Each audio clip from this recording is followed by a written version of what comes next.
इस मॉड्यूल में हम किताब की तरह लोगों को पढ़ने की अवधारणा का परिचय देंगे। यह कौशल महत्वपूर्ण है क्योंकि यह हमें दूसरों को बेहतर ढंग से समझने में मदद करता है।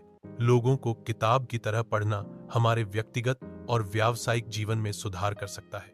संचार में शाब्दिक और अशाब्दिक दोनों पहलू शामिल होते हैं। लोग अपनी बातों से ज्यादा अपने तौर तरीकों, आंखों और हाव भाव से जानकारी देते हैं। अशाब्दिक संचार में चेहरे के भाव, शारीरिक हाव भाव और आवाज का लहजा शामिल है। आंखों की भाषा किसी व्यक्ति की भावनाओं और इरादों को प्रकट करती है। आंखों का संपर्क, पुतलियों का आकार और पलकें झपकाने की दर भावनाओं और इरादों को प्रकट करने में महत्वपूर्ण भूमिका निभाते हैं। आंखों का संपर्क विश्वास और रुचि का संकेत दे सकता है, जबकि आंखों से संपर्क से बचना बेचैनी या धोखे का संकेत दे सकता है। पुतलियों का आकार भावनाओं के प्रति प्रतिक्रिया में बदलता है। बड़ी पुतलियां रुचि या उत्तेजना का संकेत देती हैं, जबकि छोटी पुतलियां नकारात्मक भावनाओं का संकेत देती हैं।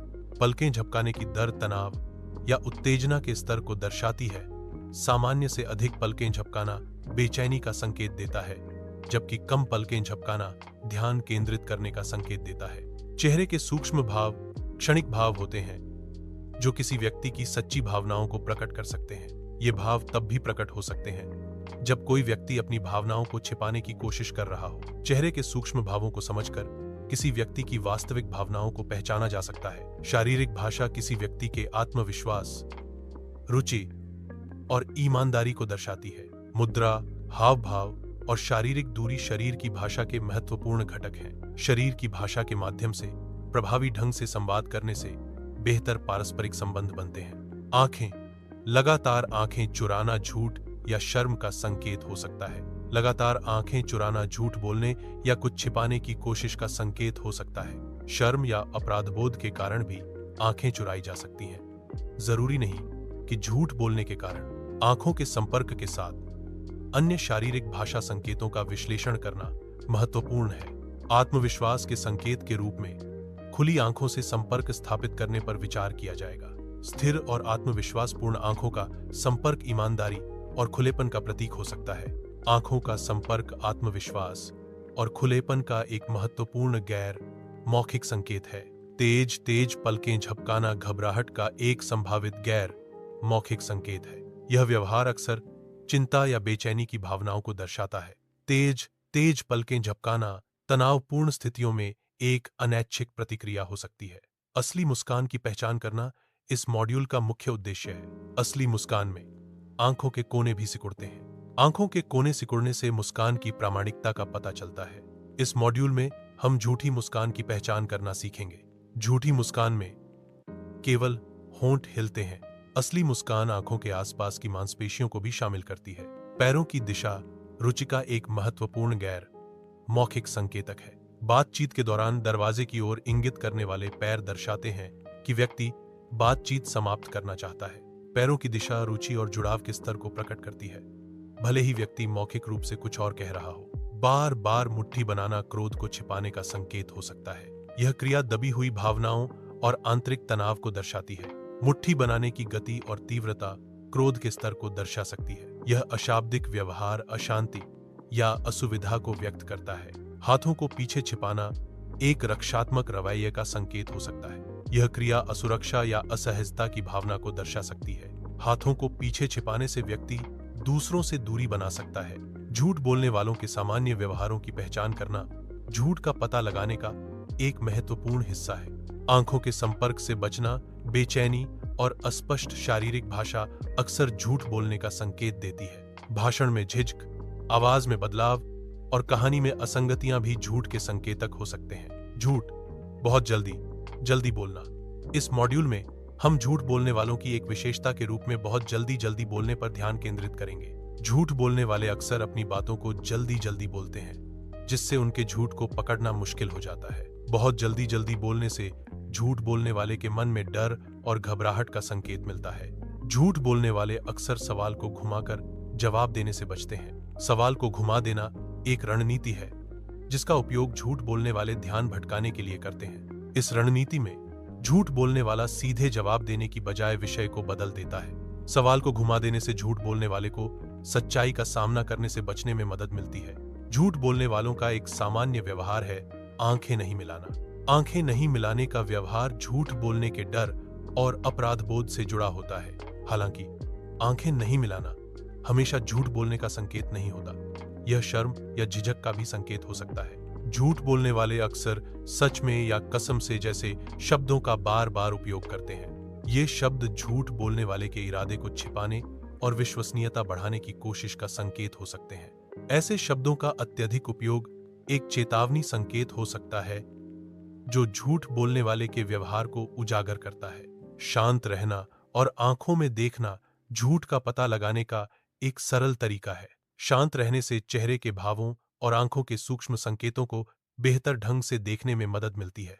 आंखों के संपर्क को बनाए रखने से झूठ बोलने वाले व्यक्ति पर दबाव बनता है, जिससे वे असहज हो सकते हैं। आंखों के आंदोलनों और पुतलियों के आकार में बदलाव झूठ बोलने के संकेत हो सकते हैं।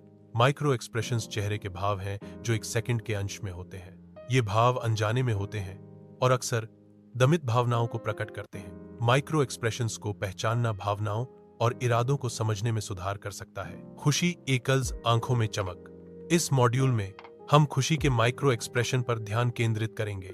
आंखों में चमक। आंखों में चमक खुशी का एक सूक्ष्म अभिव्यक्ति है। आंखों में चमक खुशी की एक वास्तविक और तत्काल अभिव्यक्ति है। डर के सूक्ष्म भाव में आंखें बड़ी और चेहरा सख्त हो जाता है। डर के सूक्ष्म भाव में आंखों का फैलना खतरे के प्रति तात्कालिक प्रतिक्रिया को दर्शाता है। चेहरे की सख्ती डर के कारण मांसपेशियों में तनाव को दर्शाती है। गुस्सा। जबड़े भींचना एक सूक्ष्म अभिव्यक्ति है जो क्रोध या तनाव को दर्शाती है। गुस्सा।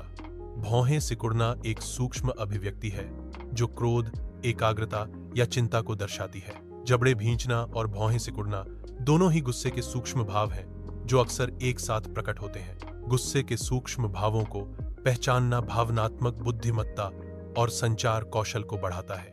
सूक्ष्म भावों को पहचानने के लिए दर्पण में अपने चेहरे के भावों का अभ्यास करें। अभ्यास से चेहरे के भावों की पहचान करने की क्षमता बढ़ती है। चेहरे के भावों को पहचानने के लिए रोज अभ्यास करना जरूरी है। बात करने का तरीका बहुत कुछ बताता है। इस मॉड्यूल में हम बात करने के तरीके के माध्यम से जानकारी प्राप्त करने पर ध्यान केंद्रित करेंगे। बात करने का तरीका जानकारी के मूल्यांकन और समझ में महत्वपूर्ण भूमिका निभाता है। जो लोग बहुत तेज बोलते हैं उनमें डर या घबराहट की भावना हो सकती है। जो लोग बहुत धीमे बोलते हैं उनमें कुछ छिपाने या फेकनेस की भावना हो सकती है। बोलने की गति के माध्यम से जानकारी प्राप्त करने पर ध्यान केंद्रित करना महत्वपूर्ण है। बात को टालने का मतलब है कुछ छुपाना।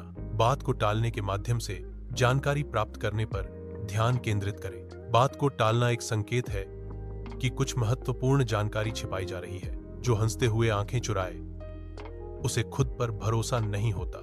हंसते हुए आंखें चुराने का अर्थ है कि व्यक्ति कुछ छिपा रहा है या झूठ बोल रहा है। हंसते हुए आंखें चुराने वाले व्यक्ति से जानकारी प्राप्त करने के लिए धैर्य और सहानुभूति की आवश्यकता होती है। जानकारी प्राप्त करने के लिए सीधे सवाल पूछने से बचें और आरामदायक माहौल बनाएं। बात सिर्फ शब्दों की नहीं, अंदाज की होती है। इस मॉड्यूल में हम इस बात पर जोर देंगे कि बात सिर्फ शब्दों की नहीं, अंदाज की होती है। बातचीत में शब्दों के अलावा कहने का तरीका, आवाज का उतार चढ़ाव और शारीरिक भाषा भी महत्वपूर्ण होती है। एक ही बात को अलग अलग अंदाज में कहने से उसका अर्थ और प्रभाव बदल सकता है। इसलिए प्रभावी संचार के लिए शब्दों के साथ साथ अंदाज पर भी ध्यान देना जरूरी है।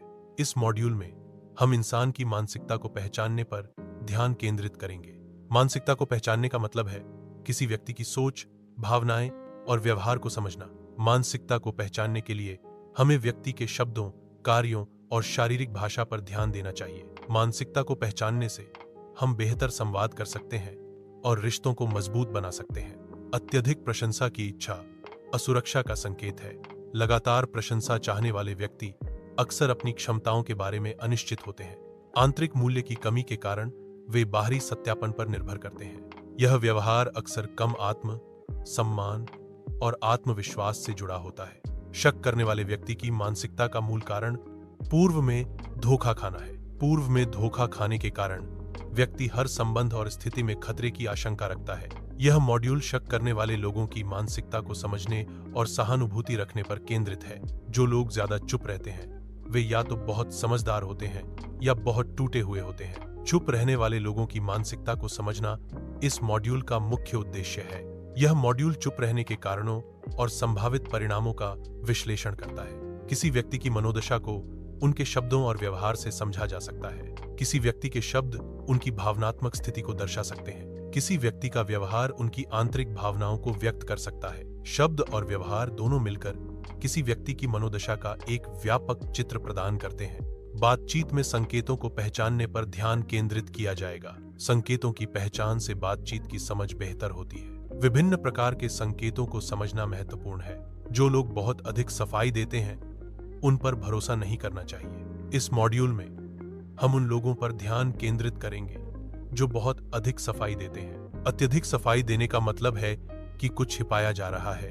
बार बार विषय बदलने का अर्थ है सच्चाई से भागना। इस मॉड्यूल में हम उन लोगों पर ध्यान केंद्रित करेंगे जो बार बार विषय बदलते हैं। विषय बदलने की क्रिया एक रक्षा तंत्र के रूप में कार्य कर सकती है। जो लोग बात बात में दूसरों को दोष देते हैं वे अक्सर जिम्मेदारी लेने से डरते हैं। दूसरों को दोष देना जिम्मेदारी से बचने का एक तरीका है। यह मॉड्यूल उन लोगों पर केंद्रित है जो दूसरों को दोष देते हैं। यह मॉड्यूल उन लोगों पर केंद्रित है जो बार बार मुझे नहीं पता कहते हैं। मुझे नहीं पता कहने का बार बार उपयोग यह संकेत दे सकता है कि व्यक्ति कुछ जानता है लेकिन बताना नहीं चाहता। यह व्यवहार विभिन्न कारणों से उत्पन्न हो सकता है जिनमें जानकारी साझा करने की अनिच्छा भी शामिल है। शांत रहने से आप एक सुरक्षित और सहायक वातावरण बनाते हैं जिससे दूसरे व्यक्ति को खुलने में मदद मिलती है। जब आप शांत रहते हैं तो आप अधिक ध्यान से सुन सकते हैं और दूसरे व्यक्ति की भावनाओं को बेहतर ढंग से समझ सकते हैं। शांत रहने से आप प्रतिक्रियाशील होने के बजाय जानबूझकर प्रतिक्रिया दे सकते हैं जिससे अधिक रचनात्मक और प्रभावी बातचीत हो सकती है। कम बोलने से अधिक ज्ञान प्राप्त होता है। यह मॉड्यूल कम बोलने के महत्व पर प्रकाश डालता है। कम बोलने से बेहतर समझ और अधिक जानकारी मिलती है। खुले प्रश्न पूछने पर ध्यान दें। इस मॉड्यूल में हम खुले प्रश्न पूछने के महत्व पर जोर देंगे। खुले प्रश्न उत्तरदाताओं को विस्तृत और विस्तृत प्रतिक्रियाएं देने के लिए प्रोत्साहित करते हैं। खुले प्रश्न पूछने से अधिक जानकारी मिलती है और उत्तरदाताओं के दृष्टिकोण की गहरी समझ मिलती है। खुले प्रश्न रचनात्मकता और नवाचार को बढ़ावा देते हैं क्योंकि वे उत्तरदाताओं को बॉक्स के बाहर सोचने के लिए प्रोत्साहित करते हैं। प्रतिक्रिया या भावनाएं पूछने के लिए तुम्हें कैसा लगा का उपयोग किया जाता है। यह प्रश्न किसी अनुभव या घटना के बारे में किसी व्यक्ति की धारणा या मूल्यांकन जानने का एक सीधा तरीका है। यह प्रश्न अनौपचारिक और मैत्रीपूर्ण है जिसका उपयोग अक्सर बातचीत शुरू करने या जारी रखने के लिए किया जाता है। मनुष्य अपनी भावनाओं के बारे में अधिक सच्चाई से बात करते हैं। भावनाएं अक्सर गैर मौखिक संकेतों के माध्यम से व्यक्त की जाती हैं जो शब्दों की तुलना में अधिक प्रामाणिक हो सकती हैं। भावनाओं की सच्चाई को समझने के लिए शारीरिक प्रतिक्रियाओं और संदर्भ पर ध्यान देना महत्वपूर्ण है। भावनाओं के बारे में सच्चाई का पता लगाने से बेहतर संचार और समझ में मदद मिलती है। खुद को पढ़ना सीखने का अर्थ है अपनी भावनाओं, विचारों और व्यवहारों को समझना। यह आत्म जागरूकता और व्यक्तिगत विकास के लिए एक महत्वपूर्ण कदम है। खुद को पढ़कर व्यक्ति अपनी प्रतिक्रियाओं को बेहतर ढंग से प्रबंधित कर सकता है और स्वस्थ संबंध बना सकता है। क्या आप खुद से झूठ बोलते हैं? इस मॉड्यूल में हम इस प्रश्न पर ध्यान केंद्रित करेंगे। यह मॉड्यूल आत्म धोखे की अवधारणा का विश्लेषण करेगा। हम आत्म धोखे के विभिन्न रूपों और उनके कारणों की जांच करेंगे। इस मॉड्यूल में हम इस सवाल पर ध्यान केंद्रित करेंगे कि क्या आपकी मुस्कान सच्ची होती है। सच्ची मुस्कान आंखों के आसपास की मांसपेशियों को सक्रिय करती है, जबकि नकली मुस्कान में ऐसा नहीं होता। सच्ची मुस्कान स्वाभाविक और सहज लगती है, जबकि नकली मुस्कान में थोड़ा तनाव या दिखावा होता है। यह मॉड्यूल इस बात पर केंद्रित है कि क्या आप दूसरों को सुनते हैं या केवल बोलते हैं। सक्रिय श्रवण में दूसरों की बात को ध्यान से सुनना और समझना शामिल है। केवल बोलने से दूसरों के दृष्टिकोण और भावनाओं को समझने में बाधा आती है। सक्रिय श्रवण बेहतर संचार और संबंधों को बढ़ावा देता है। यदि आप स्वयं को समझ सकते हैं तो दुनिया का हर व्यक्ति आपके लिए एक खुली किताब बन जाएगा। आत्म जागरूकता से दूसरों को समझने की क्षमता बढ़ती है। खुद को समझने से आप दूसरों की भावनाओं और दृष्टिकोणों को बेहतर ढंग से समझ सकते हैं। इस मॉड्यूल में हम मुख्य निष्कर्षों का सारांश प्रस्तुत करेंगे। हमने जो सीखा है उसके आधार पर हम अगले चरणों पर विचार करेंगे। ये कदम भविष्य के विकास और सुधार के लिए महत्वपूर्ण है।